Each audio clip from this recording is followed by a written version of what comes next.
Where are you in your workout? Is this your first one, or have you did the Sacramento? Have you done any others? This is my third one. I did the Warriors first, and then Kings, and then now Pacers. What has gone into your thinking in terms of the next level, or how long maybe has this been part of your thinking that you could play at the next level? Probably.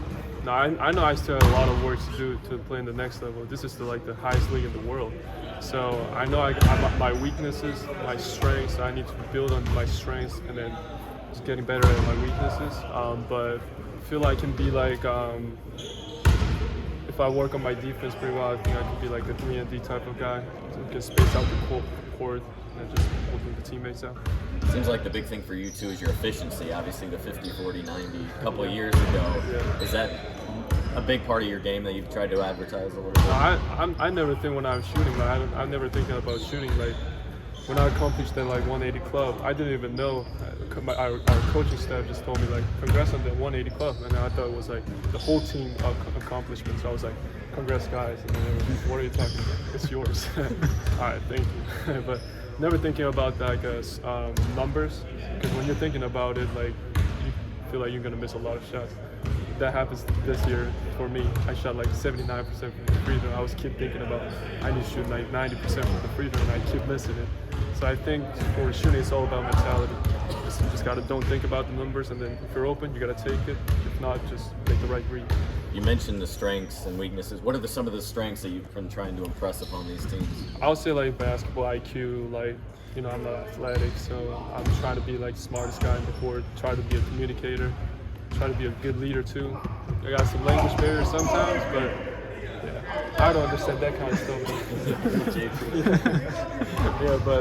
Yeah, I'm just trying to get used to it, like a spot of shooting, or just like off the screen movement, just trying to make my teammates open, without coming at the threat like a shooter.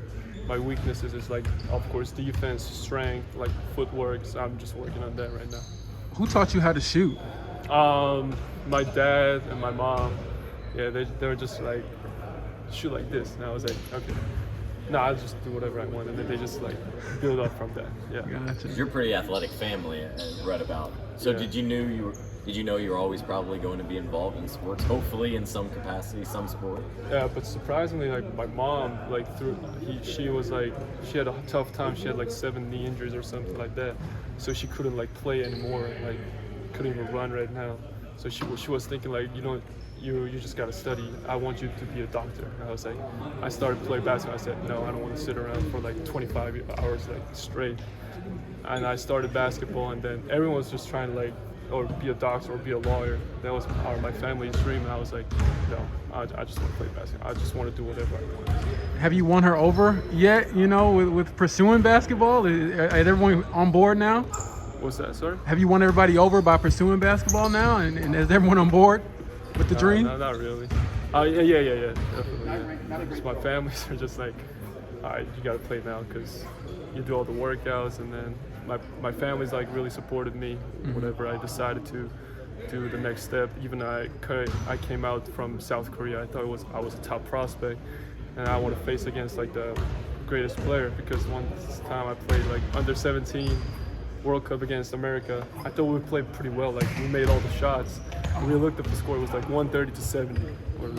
Wow! Like I knew that I was at the bottom, so I want to come overseas and then just trying to compete against the better guys. Was there any like prospects you remember facing when you were 17 that are in the league now or getting Colin close? Sexton, Jaren Jackson Jr., Gary Trent Jr., Wendell Carter Jr. It's all athletic team. I think one time one of my teammates stole the ball. It was all him, and then I think Colin Sexton just blocked his shot from the half court when he was like trying to lay it up. So it was different, yeah. At what age did you come over to the U.S. before Davidson? No, I went to Australia, the NBA Global Academy, Okay. which is located in Australia. I went there for my senior high school year. Before that, I was at South Korea. Yeah. What led you to Davidson? Did they just find you and recruit you, or was there a closer connection? Yeah, there was a closer connection. Our head coach, son, Brendan, who works at NBA Academy. He saw my basketball, and then he thought, he's from Davidson too, and then he thought my basketball style would fit to Davidson perfectly. And Davidson thought that too. And then I looked up their like ball movement, like offensive style. They know how to like make it good opportunities for the shooters, and then playing without the ball pretty well. Unselfish guys, a lot of internationals that brought me there. Do you have a favorite player growing up? Yes, Klay Thompson. Yeah, he's my favorite guy. Yeah. Did you know, like, speaking of Warriors, did you know, like, Steph had gone to Davidson when you were thinking about going there? And Yeah, definitely. I searched about Davidson because I never heard it, but I saw Stephen Curry went there, and then their head coach, who Coach McKillop was still there, is still there. So, and then he said he's gonna make me like not Steph Curry, but maybe like number 2 Steph Curry. So I was like, yeah.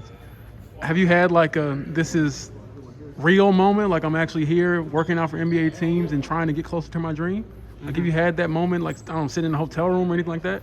Yeah, like if you fly with the first class, it would be like, oh wow. Like, I used to just sit in the economy seat and just go like this, but now I gotta go like this little like extra stuff, and also hotel is like really good hotel. The facility is amazing. Like, this is the greatest opportunity of my life probably, so I'm just trying to enjoy it right now. You'll be in Chicago next week, right? Yeah, For G League Elite Camp, Yeah. yes, yeah. Coming from overseas, like, was your dream to play in the NBA, or was it to play for your national team, or how did you view like the basketball dream growing up? So first, when I went to Australia, for the first like 10 months, I didn't get any offers from colleges and universities. So I was like, all right, maybe I just learn English and then go back and then be the best player in South Korea. But I think one time we played at Las Vegas, like a G League showcase. It's like academy versus like another academies. I think I played pretty well, and then I got like a bunch of offers. From that, I was like, my dream was always going to the NBA.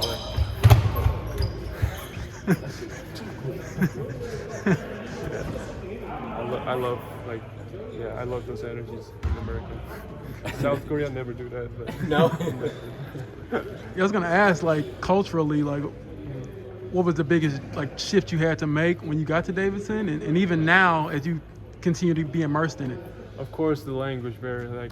Like I got a fun story. Like, when I went to Australia first time, I know like a little basic. I knew like a basic English stuff, and then I learned like, hello, how are you, like, how's it going? And then first time I went there, one of the players just say, what's up? I was like, what does that mean? Like, what's up? And I said, what's up? And then it was because everyone was looking at weird at me, like, can you not speak English? And then coach was yelling at me. I thought he was like complimenting me, so I was like, thank you, coach. And coach was like really pissed off, and then he was like, all right, do whatever you want. Like, it was funny. But yeah, of course, language it's a funny story, but it's a tough time to get through that.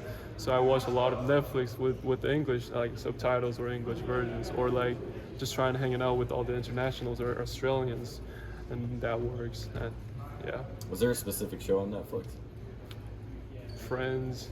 That's what I've heard before. Yeah. Okay. Friends, Big Bang Theory. Even though I don't understand like half of it because it's all scientific, like things. Like when they laugh, I just laugh.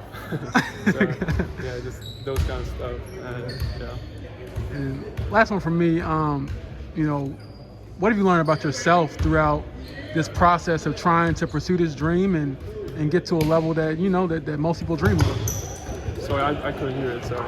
What have you learned about yourself throughout this whole process of being evaluated, and maybe even just confidence-wise, what have you learned about yourself? I know like I'm still at the bottom right now, like compared to all the league players. So I feel like it's all about the attitude. Like, I think I need to get like more humble, like trying to learn from all the like better players, playing against like better players, better athletes. Just like facing against like diversities, and then just playing through it and just make smart reads, and then just do whatever I can do.